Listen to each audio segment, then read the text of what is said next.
C'est bon? Ok, bon, bah, écoutez, je suis désolé, hein, on a eu un souci technique et en fait, j'étais avec vous depuis déjà 20 minutes. J'avais commencé à parler et finalement, c'était pour rien puisque vous n'étiez pas connecté, donc on a réussi à se connecter. Écoutez, bonjour à tous, je suis désolé pour ce retard. J'espère que vous n'avez pas été trop impatient et que vous êtes avec nous.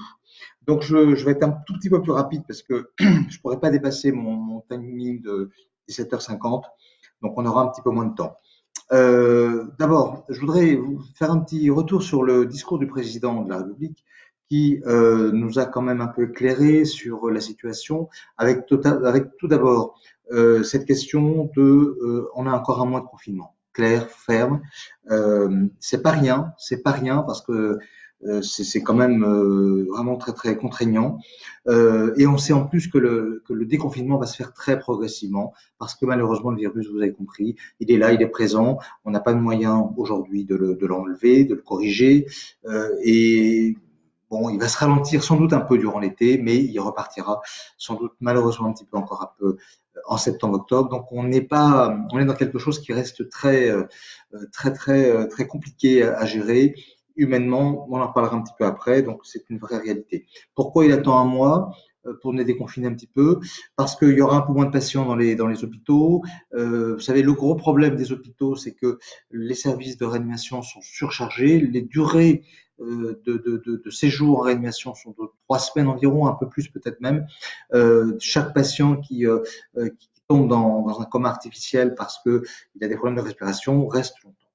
Donc tout ça fait que on a cette zone, cette tension dans les hôpitaux qui oblige à ralentir pour éviter qu'on soit en surcharge d'activité. On aura plus de masques au mois de mai, on aura des tests au mois de mai. L'été sera là pour un petit peu freiner un peu le germe, parce que le germe, quand même, il lui faut des températures très élevées pour le tuer. Donc, malheureusement, ça suffira sans doute pas. Voilà. Donc, les perspectives sont pas formidables. Voilà. On a un peu d'espoir que dans un mois, ça ira un peu mieux, mais ce sera quand même encore assez difficile. Donc, il faut s'armer de patience et de confiance. On finira par gagner hein, de cette affaire, mais on voit que c'est pas simple. Alors le confinement, je sais, mon deuxième thème de la journée, ça pose évidemment problème, ça pose question. Pourquoi? Parce que finalement, euh, c'est quelque chose qui n'est pas du tout naturel, qui demande des efforts considérables aux gens sur le plan humain, sur le plan psychique. Et voilà, on sait aussi qu'il y a des gens qui aujourd'hui sont très isolés. On sait aussi qu'il y a des gens qui sont pas du tout isolés, c'est-à-dire qu'il y a beaucoup de monde chez eux pour un nombre de mètres carrés très limité. J'entendais ce matin à la radio quelqu'un qui habitait avec trois enfants et une femme dans 11 mètres carrés, c'est même pas imaginable, enfin on ne sait même pas comment on peut s'allonger dans 11 mètres carrés à 5. Voilà, donc on a des situations comme ça qui sont complètement ubuesques et dramatiques. Et effectivement, la question quand même, moi je trouve que la question comme de cette absence de liberté durable, c'est quelque chose qui pose vraiment une vraie question fondamentale. Est-ce que jusqu'où peut-on aller dans le confinement? Et aujourd'hui, vous avez peut-être vu, hein, je suis quand même un peu sollicité dans les médias. Tout ça, c'est aussi parce que je prends assez clairement position sur le fait que ce confinement, il faut quand même faire attention, il faut bien mesurer les effets négatifs du confinement. C'est pas le tout de dire voilà, on protège les gens, il faut aussi éviter que leur situation se dégrade parce que ça serait un autre drame et il ne s'agit pas d'enlever un drame pour en créer un autre qui sera peut-être d'ailleurs aussi finalement plus grave encore que celui qu'on a essayé d'éviter. Et je crois qu'aujourd'hui, les questions se posent un peu quand on voit les problèmes de l'économie, quand on voit les problèmes des personnes battues, des personnes également qui sont dans des situations d'épuisement ou de souffrance psychologique, hein, d'incapacité à supporter cette tension psychique et humaine. Donc tout ça pour dire que vraiment, méfions-nous quand même pour tous ces gens seuls, pour tous ces aidants, pour toutes ces personnes vulnérables, pour toutes ces personnes dominées, pour ces enfants traumatisés qui ne trouvent pas l'affection qu'ils devraient trouver avec des parents suffisamment affectueux, pour tous ces anxieux qui sont un peu perdus. Donc, je ne veux pas être trop long, mais il faut faire attention. Et moi, je vais être de plus en plus le porte-parole de cette frange silencieuse, mais qui souffre et qui a besoin d'aide. L'autre élément que je me permets de vous dire à cette occasion du confinement, c'est que je vous le redis, et je l'ai vu clairement encore une fois dans les chiffres cette semaine, dans les informations, attention, vous avez de plus en plus de gens qui ne se soignent pas. Le Covid entraîne une désaffectation des personnes pour le soin. C'est une erreur, il ne faut pas avoir peur du Covid à ce point-là. Le Covid n'empêche pas les gens de se soigner. Dans les cabinets médicaux, tout est organisé pour recevoir les gens comme il le faut, comme il se doit, et en toute protection. Voilà. Dans mon cabinet, par exemple, j'ai deux chaises, une à l'autre bout de l'autre. Il y a 5 mètres ou 4 mètres d'écart. Enfin, il y a pas de risque du tout. Vous prenez un masque, vous avez un masque, ou un tissu, quelque chose si vous préférez. Moi, dans mon cabinet, je suis avec le masque et tout le monde est pareil dans tous les cabinets de France. C'est partout pareil. On a le souci de protéger les patients, de ne pas transmettre le virus. Bon.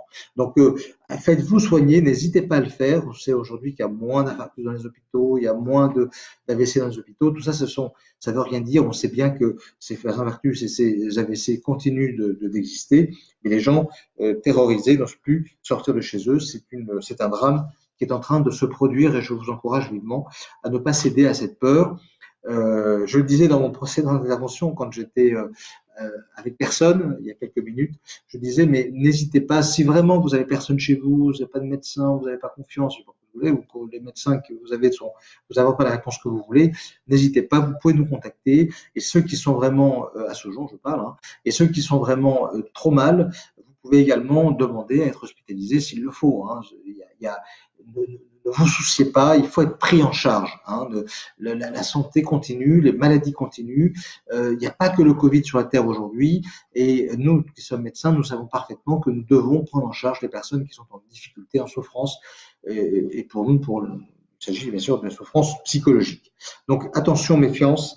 N'ayez pas de retenue hein, par rapport à vous, par rapport à votre prise en charge, par rapport au système de santé. Il y a quelques services qui sont surchargés, mais pas tant que ça, parce que vous voyez, par exemple, nous, on a sur le coin, on a des cliniques privées, on a des hôpitaux qui fonctionnent pas plein, donc on a encore beaucoup de capacités hein, de gestion des malades du Covid en France. Hein, on n'est pas du tout surexposé. Ça l'est dans certaines villes, dans certaines régions de l'Est de la France, mais pas du tout dans toute la France. Donc, on a encore plein de cette capacité pour accueillir ces malades et on a plein de médecins qui ne sont pas finalement surchargés pour vous prendre en charge. Donc, vraiment, je vous le demande encore, soyez attentifs à votre santé, faites-vous soigner et surtout évitez de laisser s'enquister des processus de maladies plus graves. Ce serait un drame plus inquiétant. Lutter bien sûr contre l'anxiété. Alors je reviens un petit peu sur notre dernière séance en disant que la dernière fois je vais parler un peu de l'anxiété qui évidemment est un des symptômes les plus fréquents dans ce type de situation de confinement où on est en lutte un peu contre ses propres angoisses, contre ses propres peurs. J'insistais beaucoup sur la question de la connexion à des centres d'intérêt, à des activités, à des jeux, à des contacts humains.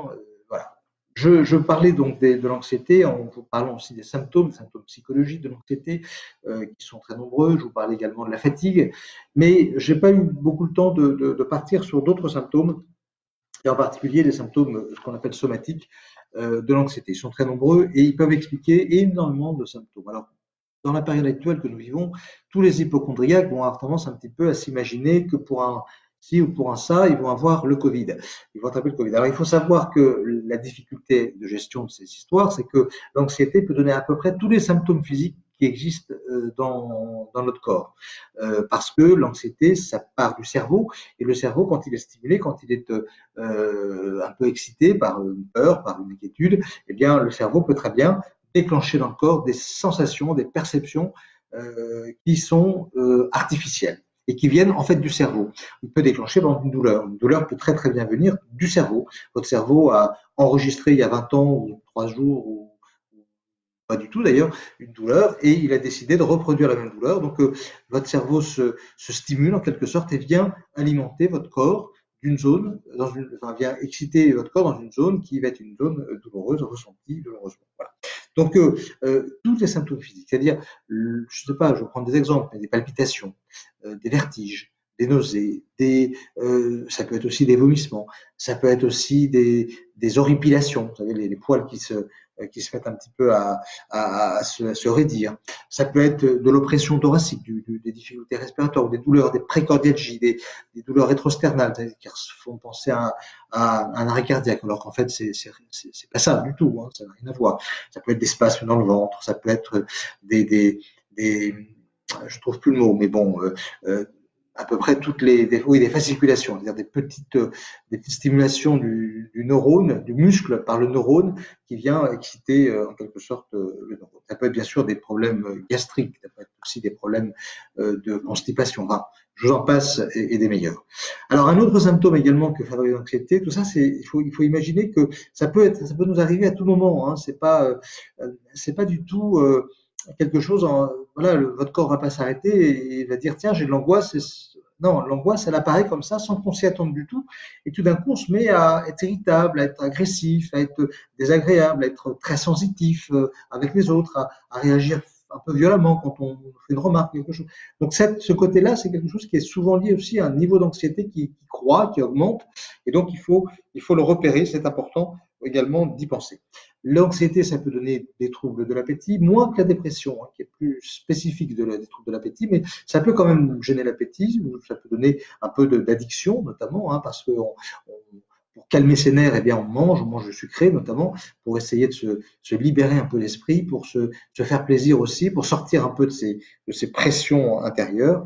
Et puis, d'une manière générale, l'anxiété, ça inhibe. Ça inhibe, alors soit ça excite, soit ça irrite, ça rend nerveux, agressif, irritable, soit ça inhibe, ça bloque. Les gens n'ont plus envie, ne rigolent plus, n'ont plus envie de partager, se replient sur eux, deviennent un peu comme ça en rétrécissement personnel.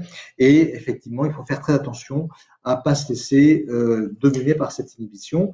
Et cette inhibition, elle peut prendre toutes les formes possibles. Elles peuvent être alimentaires, on en a parlé. Elles peuvent être aussi d'ordre sexuel, par exemple. C'est-à-dire que votre conjoint, c'est pas forcément qu'il a plus envie de vous, c'est que tout simplement, il est dans une phase un peu d'inhibition, de peur, d'inquiétude, et que ça donne moins de plaisir ou moins d'accès à la décontraction pour arriver à ce niveau de relâchement qui permet de se sentir bien et d'avoir envie d'éprouver des sensations de proximité, d'amitié, de tendresse avec l'autre. On a parlé un petit peu aussi dans l'anxiété l'autre jour de la question du traitement, de la thérapeutique. Oui, actuellement, je pense qu'il ne faut pas hésiter à se traiter quand on a de l'angoisse. Prendre un peu plus de Lysanxia 10 mg, prendre un peu plus de Xanax 0,5 ou 0,25 en fonction du dosage habituel. Prendre un petit peu de Temesta 1 mg ou pour dormir un peu de Zopiclone ou quelques gouttes de Terralène. C'est tout à fait recommandé dans la mesure où la situation qu'on vit actuellement peut être source d'anxiété et il est important de pouvoir passer ça. En se méfiant évidemment du fait que ces médicaments sont des médicaments que l'on s'habitue et il va falloir quand même aussi après s'en déshabituer. Donc autant que possible ne pas le faire, mais bien sûr, si vraiment votre situation est dégradée, voyez votre médecin, parlez avec lui et il est envisageable de faire cette prescription de benzodiazépine en sachant que de toutes les façons, après, il faudra bien évidemment vous déshabituer de ce médicament progressivement. Et pour votre information, je crois que je vous l'ai déjà dit, mais nous, à Sojon, on est capable, dans le cure thermal, de faire des sevrages complets des anxiolytiques. On a des résultats qui sont pas loin de 50% de personnes qui arrêtent complètement la médication. Donc, je vous le rappelle, l'importance de vous faire suivre, de consulter, de ne pas être isolé dans cette situation, parce que c'est très important de se protéger. Alors, j'avais prévu de faire une petite séance de relaxation aujourd'hui, c'était mon 4e point de la journée. Je vais vous proposer quand même d'en faire une petite, parce que on va se prendre quand même 5 minutes, pas plus, mais 5 minutes, et je vous propose de vous mettre en situation de relaxation. Alors, ça va demander un effort, parce qu'on va être obligé un peu de se déconnecter avec nous-mêmes et de passer dans autre chose. Et on se donne vraiment 5 minutes, mais je vais vous proposer de commander cette séance. Et donc, vous allez, j'espère, si vous pouvez, si vous êtes en situation, si vous avez le désir, je vous propose de faire un moment de relâchement, de relaxation immédiatement. Bien sûr, je répondrai ensuite aux questions que vous me posez, que je vois qui arrivent régulièrement. Alors, la première chose que je vous demande, et je vais commencer par le pratiquer moi-même, c'est de vous mettre à l'aise. Alors, je vais changer un petit peu le son de ma voix pour que vous soyez dans une position et dans une attitude beaucoup plus calme et ralentie. Donc, je vous demande de vous mettre à l'aise et de vous mettre de préférence en position allongée ou dans votre fauteuil. Donc, je vous demande de vous allonger ou en tout cas de vous mettre en position de grande décontraction et de vous détendre au maximum. Vous allez fermer les yeux, vous ne risquez rien. Cet instant vous appartient.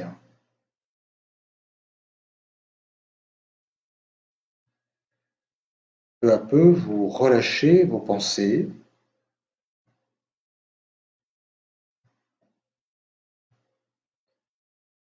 vous faites le vide autour de vous.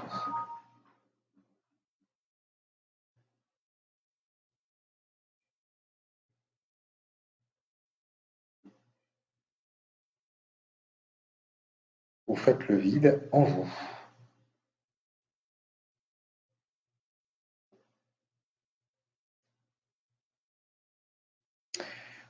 Vous allez vous imaginer sur une plage, au soleil, une légère brise de vent souffle sur votre cou,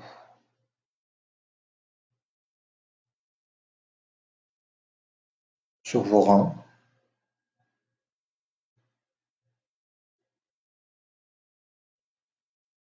sur vos jambes.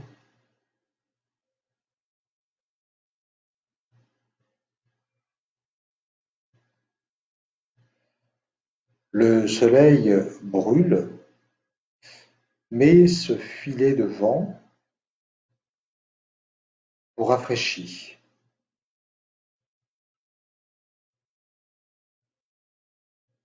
et vous vous sentez bien, détendu,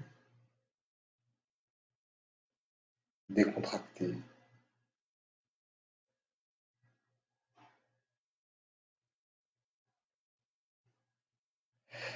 Vous respirez bien profondément.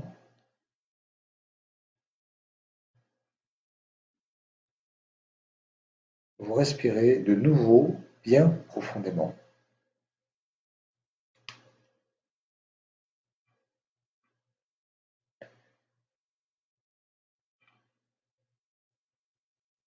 Vous respirez encore très profondément.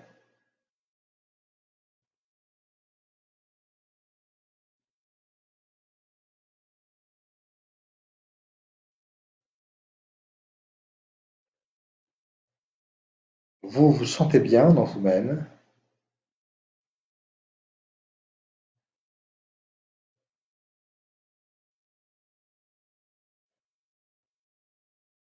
Votre corps est détendu,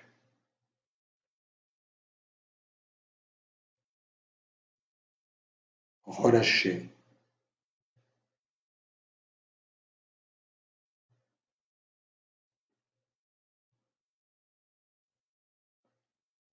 totalement détendu.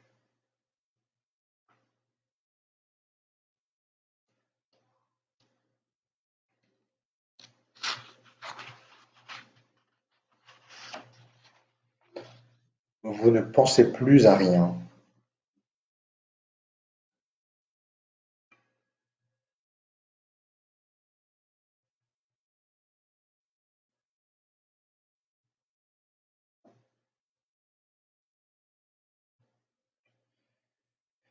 Vous appréciez ce moment.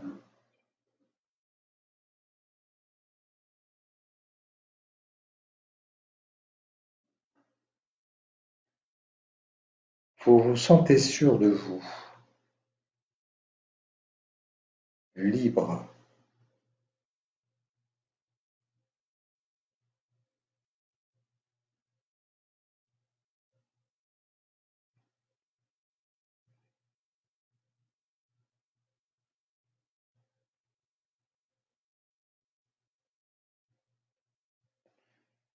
Petit à petit, vous reprenez, vous réouvrez les yeux, vous vous remettez à reprendre vue sur votre écran. Voilà, vous ressentez les bénéfices de ce moment court, très court, qui vous a permis de vous relâcher. Et vous mesurez les bénéfices, les sensations que vous avez pu rencontrer et qui vous permettront euh, peut-être de refaire cet exercice assez régulièrement chez vous. Voilà. Si vous l'avez apprécié, on pourra la prochaine fois refaire une séance peut-être un peu plus tournée vers ce type d'exercice de manière un petit peu plus longue si vous le souhaitez. Voilà, donc on reprend le Facebook Live.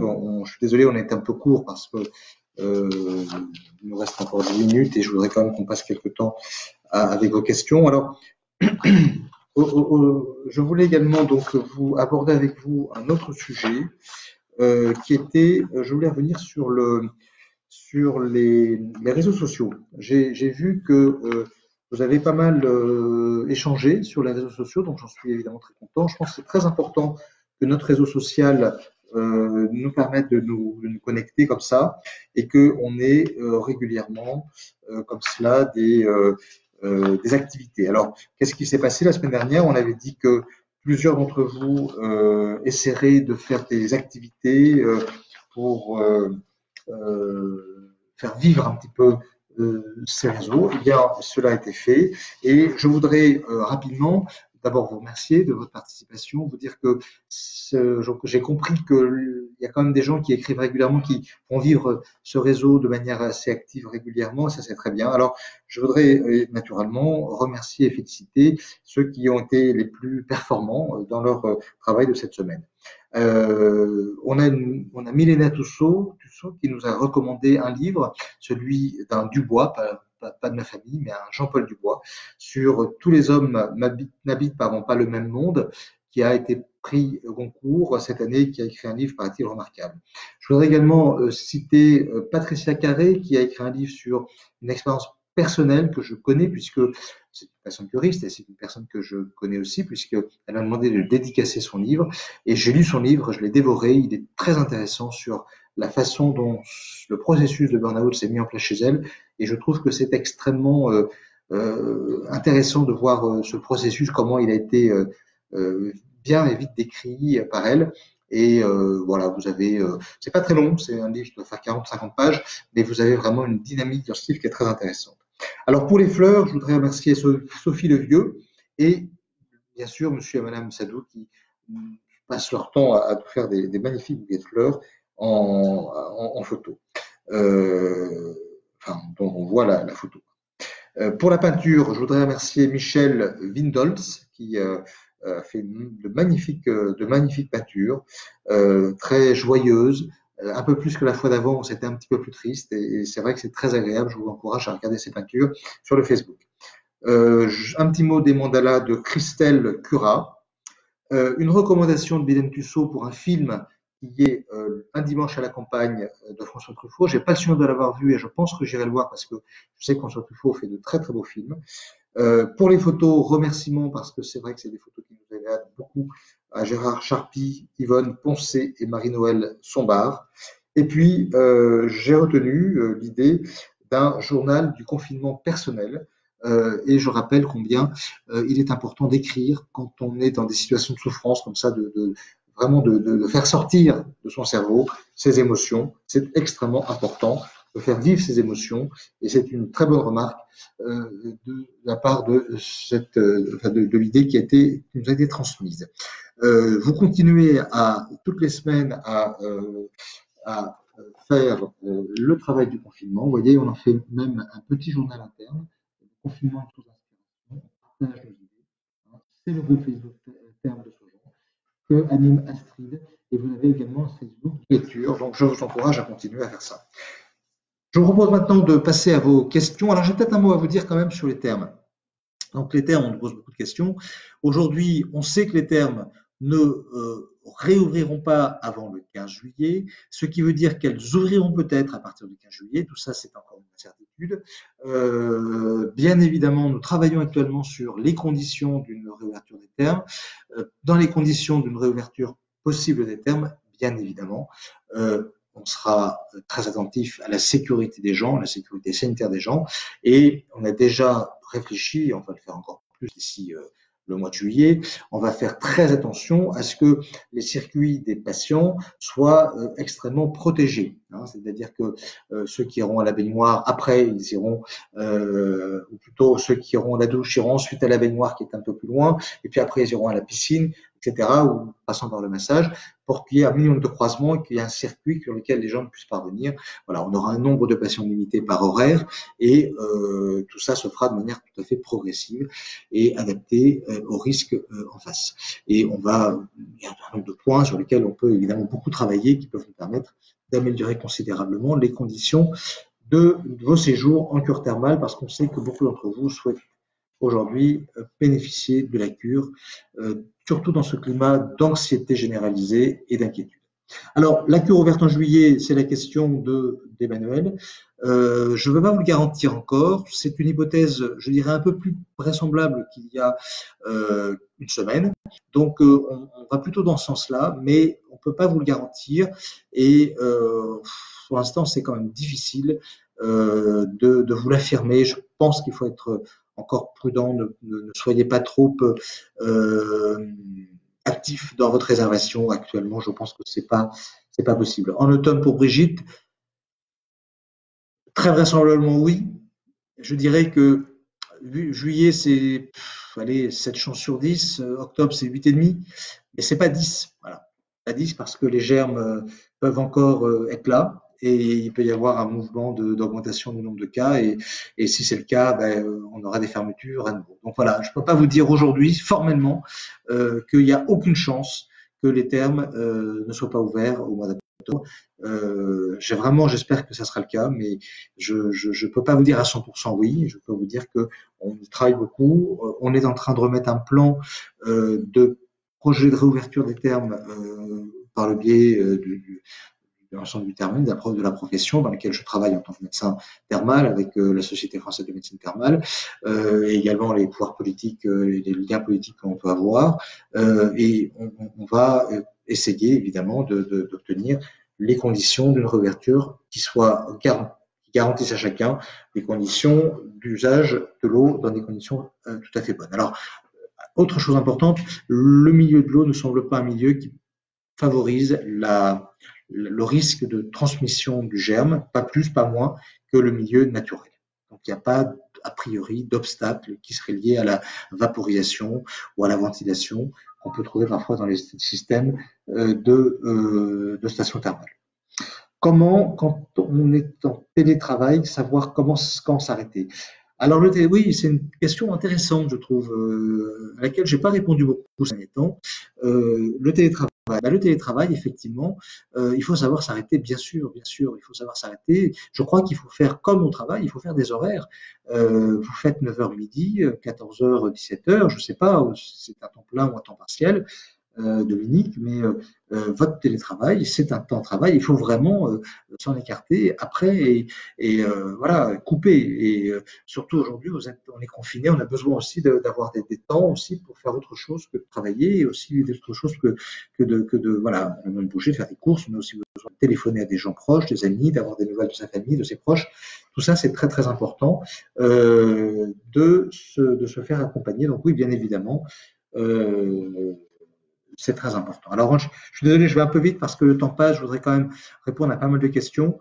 Angelina me demande la fibromyalgie. La fibromyalgie, c'est une maladie douloureuse, c'est une maladie dont on sait aussi l'impact du psychisme sur la douleur fibromyalgique. On sait combien le stress, l'anxiété, la fatigue, l'insomnie favorisent le développement de ces douleurs, de ce processus maladif. Et donc, la fibromyalgie, c'est quelque chose qui peut très bien se réveiller dans le cadre de ce confinement prolongé. Le confinement, c'est une situation extrême, c'est une situation particulière, c'est une sorte de mise en otage, hein, bon, il n'y a pas le danger des preneurs d'otages qui pourraient à tout moment vous aiguiller, mais on n'est pas dans ce risque-là, bien évidemment. Mais on est quand même dans une situation où on est interdit de sortir, de bouger, de faire des mouvements, et ça, c'est quand même extrêmement violent à supporter. Donc, ça crée de l'inquiétude, de l'angoisse, et ça favorise l'excitation cérébrale et psychique qui favorise également le déclenchement de douleurs dans le corps, comme peuvent le vivre régulièrement les fibromyalgiques. Donc oui, la maladie actuelle peut favoriser la fibromyalgie. Et nous, on connaît bien cette maladie puisqu'on a beaucoup de fibromyalgie qui viennent en Curaçao-Jon. Eh bien, on peut vous dire que c'est quelque chose qui est très sensible à l'activité psychologique, aux situations stressantes. Alors, Stéphane, lui, il est hypocondriaque, anxieux-dépressif, c'est compliqué. Je pense effectivement que c'est compliqué. L'hypocondrie, c'est quelque chose de. Alors, l'hypocondrie, c'est la peur d'avoir une maladie, c'est un peu le sentiment même de l'avoir, la maladie. Vous voyez, d'avoir une maladie. Alors, pas forcément le Covid, hein. Ça peut être la peur de n'importe quelle maladie, d'une infection ou d'un cancer. Et c'est vrai que le climat dans lequel on est, d'être quand même très au guet, très attentif à la santé des gens, c'est quelque chose qui renforce celui qui a cette anxiété naturelle, cette peur de la maladie au-delà de la normalité. C'est évident que ça renforce bien fort, enfin très très intensément ce climat d'anxiété généralisée sur le risque de la santé. Eh bien, ça renforce pour ce pauvre Stéphane son souci de santé, son souci de peur de maladie. Et je sais bien que c'est pas parce que je vais vous dire qu'il ne faut pas vous inquiéter que ça va vous rassurer, parce que c'est malheureusement des situations qui sont très fortes en soi. Et donc, il faut beaucoup de recul, il faut beaucoup d'intériorité éventuellement pour arriver à contrôler un peu mieux cette situation. Encore une fois, là encore, faites-vous soigner, faites-vous aider, ne supportez pas des situations humaines, psychologiques trop difficiles. Vous avez des médecins, vous avez des psychiatres. Et encore une fois, si vous n'avez pas ça sur place, contactez-nous, on essaiera de vous aider, au moins par téléphone, et si besoin, plus par des prises en charge plus institutionnalisées, c'est-à-dire avec plus de présence médicale et infirmière ou psychologique. Que faire lors des crises d'angoisse aiguës, toutes les nuits, avec des malaises? Comment calmer les crises d'angoisse? Ce que je lis à l'instant, c'est que au fond, vous êtes quand même plus nombreux à avoir des symptômes sévères. C'est un peu ce que je craignais, c'est-à-dire que on voit bien que quand même ce confinement, voilà, laisse des traces, fatigue les gens un peu fragiles, un peu sensibles. C'est une course contre la montre, c'est un marathon qu'on vit, pardon, c'est plutôt ça, c'est un marathon, et tout le monde n'est pas capable de faire un marathon de 42 km. On peut faire parfois des efforts à 5, 6, 10 km, mais 42, c'est pas facile. Voilà, et donc certains d'entre vous vivez ça, et ça, c'est quelque chose de terrible. Il faut vous faire aider. Vous pouvez pas, ce n'est pas possible, ce n'est pas raisonnable de continuer à être tout seul à gérer ça. Et c'est vrai pour vos conjoints, pour vos proches. Eux-mêmes ne pourront pas gérer ça éternellement. C'est épuisant. Par exemple, là, à la clinique, j'ai fait rentrer dans une clientèle personnelle, hein, j'ai fait rentrer, je sais pas, 5 ou 6 patients depuis une semaine. Eh bien, pratiquement tous les patients que j'ai fait rentrer, c'est des patients pour lesquels il y avait une intolérance familiale à la situation.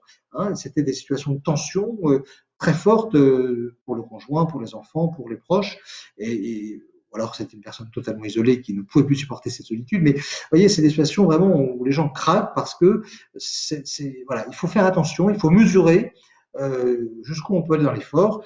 Donc, je reviens à la question de voilà, lors des crises d'angoisse aiguë, eh bien, la respiration, la relaxation, rationaliser au maximum, c'est-à-dire essayer de se concentrer sur il n'y a pas de raison de s'inquiéter, ça doit s'améliorer, mais encore une fois, si vous êtes dominé, si vous êtes trop envahi, considérez aussi que vous n'êtes pas en état en force suffisante pour gérer vos angoisses. Si c'est le cas, ayez l'humilité de vous faire soigner, ayez l'humilité de demander de l'aide. Et encore une fois, si vous ne trouvez pas ce qu'il vous faut comme aide, eh ben, écoutez, contactez-nous, on verra comment on peut faire pour vous aider.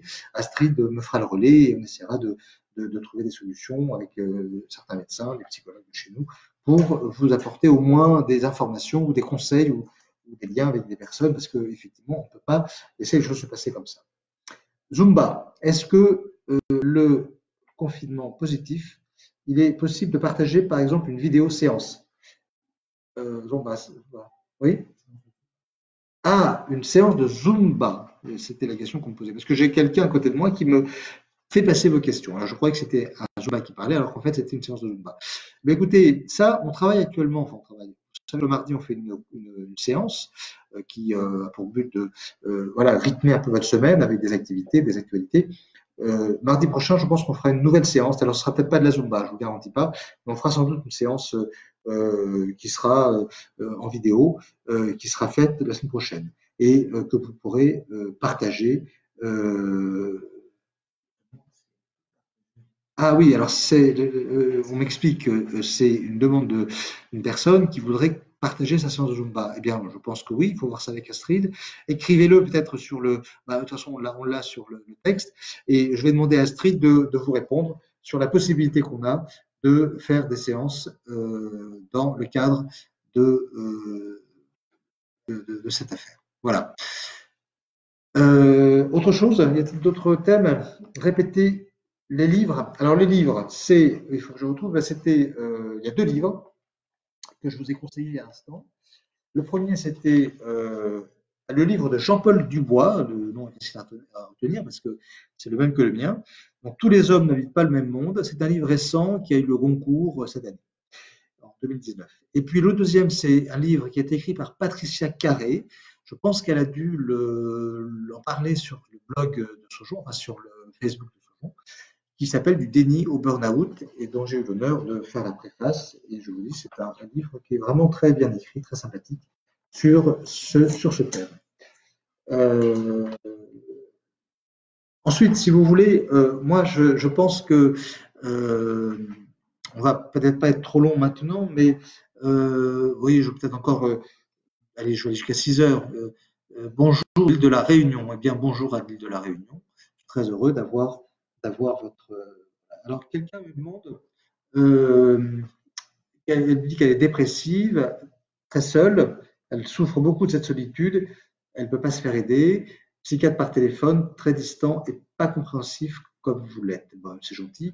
Ben écoutez, oui, oui, écoutez, je propose qu'Astrid fasse un peu la récupération de ces questions et qu'on essaie de réfléchir durant la semaine prochaine comment on peut venir en aide à quelques-uns d'entre vous, en tout cas, pour vous donner des solutions ou vous donner des conseils et éventuellement proposer un contact téléphonique pour vous apporter une amélioration ou passer un cap. Voilà. En tout cas, bon, je crois qu'on va en rester là pour aujourd'hui. Donc, je voulais vous dire qu'on se reverra jeudi prochain. Vous aurez une vidéo également mardi, comme à l'habitude. Je voulais également vous dire que, alors, pour votre information, j'écris un post à la presse générale toutes les semaines actuellement, à peu près, enfin tous les 8-10 jours. La semaine dernière, vous avez vu, c'était sur les aidants, pas sur les aidants, pardon, sur les professionnels de santé. Donc j'avais été interrogé donc à ce titre-là sur CNews avec M. Morandini. Et puis aujourd'hui, il y a eu un article qui est, je crois, intéressant sur la Croix. Donc je vous le recommande si ça vous intéresse de récupérer ces informations. Et puis donc cette semaine, je vais faire un article justement sur le confinement, plus précisément en mettant déjà très en garde le gouvernement sur le fait qu'il va falloir quand même réfléchir à des alternatives au confinement parce que je sais que tout ça n'est pas simple, mais on ne peut pas laisser les gens s'enfoncer dans l'effort psychologique parce que il faut quand même défendre ce que vous êtes, ce que vous représentez et on ne peut pas vous laisser comme ça dans une France qui n'est pas acceptable humainement de manière permanente. Donc je serai, vous pouvez en être sûr, le porte-parole ou un des porte-paroles, je pense que je ne serai pas le seul, mais un des porte-paroles de ce message-là pour, voilà, chacun est libre après de rester chez lui s'il le souhaite, s'il peut le faire, mais que ceux qui ne peuvent plus y arriver puissent trouver des solutions alternatives et ne pas se choper toutes les semaines 200, 250 euros, 300 euros d'amende. Moi, l'autre jour, j'étais de chez moi à la clinique. Bon, c'était un dimanche. J'étais pas habillé en costume cravate, mais j'avais pas mon papier sur moi qui m'autorisait à aller travailler. J'ai eu un gendarme à Saujon, je suis un peu connu. Je suis allé au travail et j'ai eu un gendarme qui m'a croisé. Il m'a dit qu'il me mettrait une amende de 135 euros. Bon, je veux dire, il faut arrêter avec ce jeu-là pour des gens voilà, qui sont raisonnables, qui sont sérieux et qui font pas n'importe quoi quand ils sont à l'extérieur. Alors, trouver des solutions pour qu'on sorte un peu de ce confinement absolument intolérable. Je vous remercie beaucoup pour votre fidélité. J'espère que ces liens que la station vous propose, ça vous convient. N'hésitez pas à nous faire des commentaires, à nous dire un peu aussi sur votre vécu, sur ce que vous attendez. Voilà, n'hésitez pas aussi à en parler autour de vous pour que on soit nombreux, parce que c'est intéressant, je trouve, de faire vivre ces échanges et d'être dans une véritable communauté humaine. Et donc, tous ceux que vous connaissez qui ont besoin d'être dans une communauté, proposez-leur ce lien, surtout donc ceux qui sont en difficulté, ceux qui sont en souffrance, ceux qui ont besoin de sortir de leur solitude ou de trouver des réponses à leurs questions. Vous savez aussi que vous pouvez continuer à travailler un peu, enfin à travailler, à échanger sur ce Facebook, et faites-le dans le cadre aussi de ces animations positives du confinement. Il y a des points positifs dans ce confinement, et notamment toutes ces idées que vous avez, ces partages de moments de plaisir. Vraiment, je vous encourage absolument à travailler dessus et à partager autour de Facebook. C'est une chance que nous nous sommes offerts ensemble voilà, de partager, d'être nombreux et de vivre en commun cette période incroyable du confinement que nous devons supporter encore pendant quelques temps. Je vous souhaite une très bonne journée. Je vous dis donc à jeudi prochain et j'espère vous revoir encore plus nombreux et que vous serez dans un état qui sera plutôt amélioré ou très bon pour ceux qui ne souffrent pas trop de cette situation. Je vous dis amitié à tous et à la semaine prochaine. Au revoir.